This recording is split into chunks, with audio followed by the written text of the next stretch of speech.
Burning times.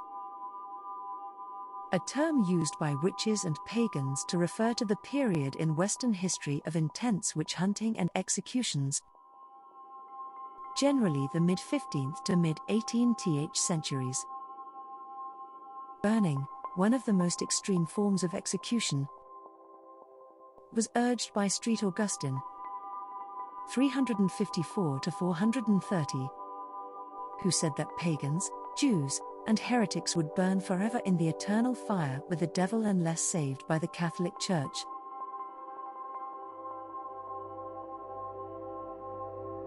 During the Inquisition, charges of witchcraft were used against heretics, social outcasts, and enemies of the Church.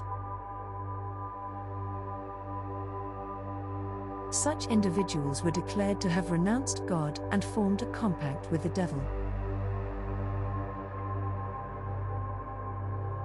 Fire is the element of purification, so nothing less than fire could negate the evil of witchcraft. Jean Bodin, a 16th-century demonologist, stated in De la démonomanie des sorciers, "Even if the witch has never killed or done evil to man, or beast, or fruits, and even if he has always cured bewitched people, or driven away tempests, it is because he has renounced God and treated Satan that he deserves to be burned alive. Even if there is no more than the obligation to the devil, having denied God, this deserves the cruelest death that can be imagined." Not all witches were burned at the stake. Hanging was the preferred means of execution in some countries, including England and the American colonies. In France, Scotland, and Germany, it was customary to strangle condemned witches first, as an act of mercy, by either hanging or garroting and then burn them to ashes. Nonetheless, many were burned alive, especially if they recanted their confession at the last moment or were unrepentant of their crimes. The expenses of the burning, along with all the expenses of the trial and the stay in jail, were billed to the deceased's relatives or estate. Witch lynchings and burnings continued sporadically into the late 19th century in England, Europe, and Latin America.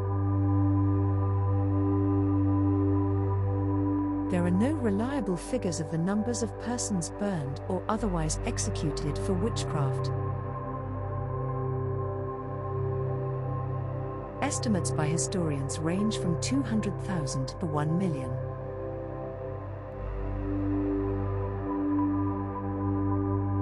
Pagan authors have cited 9 million as the number of victims, but this is an inflated figure without evidence of support.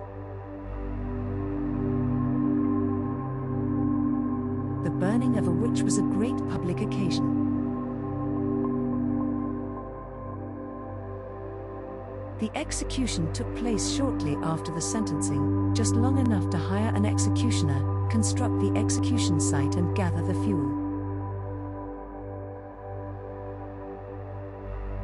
In Scotland, a witch burning was preceded by days of fasting and solemn preaching.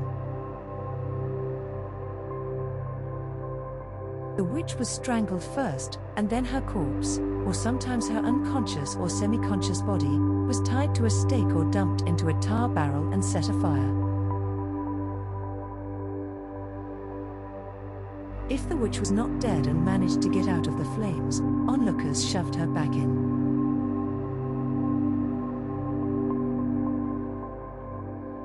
In Scotland report that burning a witch consumed 16 loads of peat plus wood and coal. In 1608, witches in Brechin, Scotland was executed in the following manner, according to original records as cited in Enemies of God.